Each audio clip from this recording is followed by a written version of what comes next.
பத்திரிகை தொலைக்காட்சி நண்பர்களுக்கு வணக்கம். இன்று சட்டமன்றத்தில் காலை கூடியதும் கேள்வி நேரம், மக்கள் பிரச்சனைக்காக கேள்வி நேரத்தில் கேள்வி பதில் கூறப்பட்டது.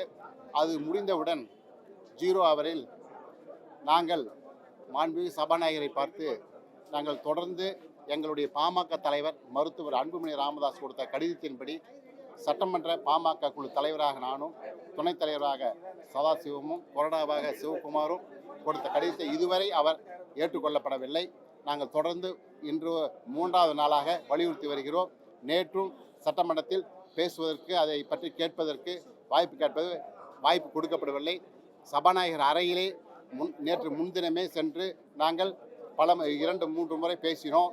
அவர் அவை முன்னவர் கலந்து ஆலோசனை பண்ணி எங்கள் பரிசீலனை உள்ளது, நாங்கள் பதில் கூறுகிறோம் என்று சொன்னார். நேற்று மாண்புமிகு மூத்த அமைச்சர் அவை முன்னவர் இது சபாநாயகருடைய முடிவு, அவர் எடுப்பார் என்று சொன்னார். இன்று பேசுவதற்கு அதை நாங்கள் என்ன அந்த கடிதத்தின் மீது நடவடிக்கை என்ன எடுக்கப்பட்டுள்ளது, ஏன் எடுக்கவில்லை என்று கேட்பதற்கு கூட பேசுவதற்கு அனுமதி மறுக்கப்படுகிறது. தொடர்ந்து சபாநாயகர் எந்தவித கவன ஈர்ப்பு தீர்மானம் எதுவும் எங்கள் கட்சிக்கு அனுமதி கொடுப்பதில்லை. அது ஏதோ உள்நோக்கத்துடன் மாண்புமிகு சபாநாயகர் செயல்படுகிறார்.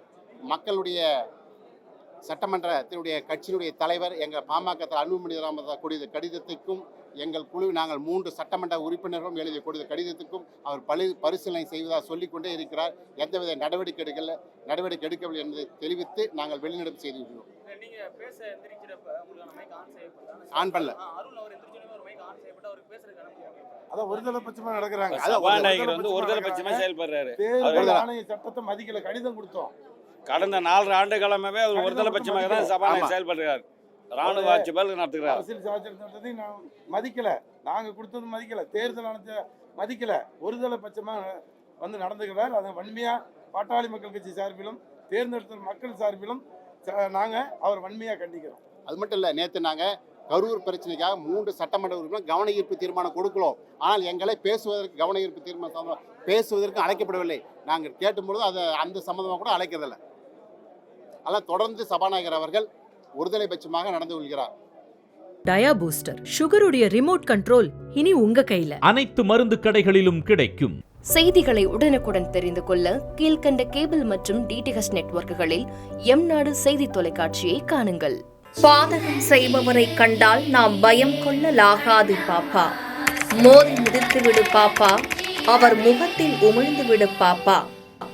அண்மை செய்திகளை உடனுக்குடன் தெரிந்து கொள்ள இணைந்திருங்கள் எம்நாடு தொலைக்காட்சியுடன்.